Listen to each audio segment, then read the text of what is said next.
২০২৬ সালের ত্রয়োদশ জাতীয় সংসদ নির্বাচনে জয়লাভের পর ১৮ ফেব্রুয়ারি ২০২৬ সালে তারেক রহমান বাংলাদেশের ১১তম প্রধানমন্ত্রী হিসেবে শপথ গ্রহণ করেন।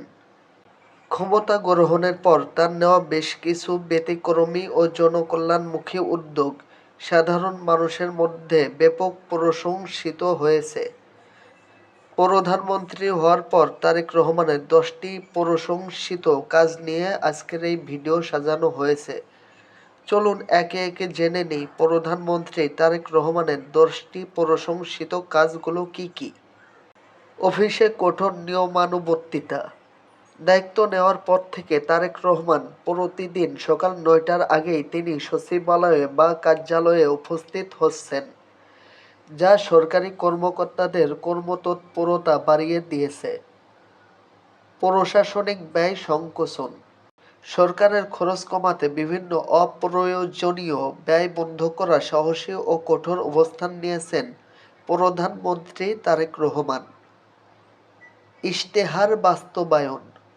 নির্বাচনের সময় তারেক রহমান স্লোগান দিয়েছিল, সবার আগে বাংলাদেশ, এবং জনগণের যা প্রতিশ্রুতি দিয়েছিল তা তিনি বাস্তবায়ন করার জন্য কাজ শুরু করেছেন।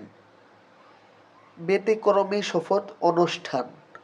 দেশের ইতিহাসে প্রথমবারের মতো বঙ্গভবনের ৪ দেয়ালের বাইরে জাতীয় সংসদ ভবনের দক্ষিণ প্লাজায় উন্মুক্ত মঞ্চে জনগণের সামনে শপথ গ্রহণ করেন, যা সব শ্রেণীর লোক থেকে প্রশংসা কুড়িয়েছে। সচিবালয়ে গতিশীলতা। প্রধানমন্ত্রী তারেক রহমানের নিয়মিত অফিসে উপস্থিতির ফলে ঊর্ধ্বতন কর্মকর্তাদের দীর্ঘদিনের অভ্যাস পরিবর্তন হয়েছে এবং সরকারি কাজে গতি ফিরেছে। উপদেষ্টা নিয়োগ ও দায়িত্ব বণ্টন।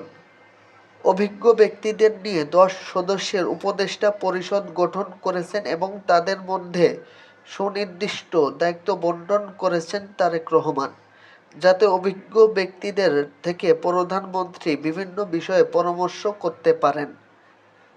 নির্বাচনী প্রতিশ্রুতির অগ্রগতি।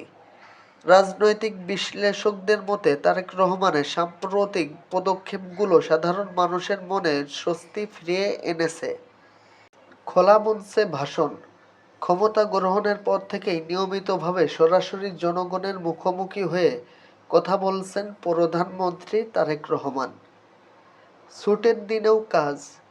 জরুরি প্রয়োজনে ছুটির দিনেও যেমন শনিবার তেজগাঁও কার্যালয়ে বসে রাষ্ট্রীয় কাজে পরিচালনা করছেন প্রধানমন্ত্রী তারেক রহমান। দুর্নীতি প্রতিরোধে জিরো টলারেন্স। গতানুগতিক ধারার বাইরে গিয়ে স্বচ্ছ প্রশাসন গড়তে বিভিন্ন দুর্নীতি বিরোধী উদ্যোগ নিয়েছেন তারেক রহমান। প্রধানমন্ত্রী হিসেবে তার এসব কার্যক্রম বর্তমান রাজনৈতিক ও সাধারণ মহলে ইতিবাচক আলোচনা তৈরি করেছে।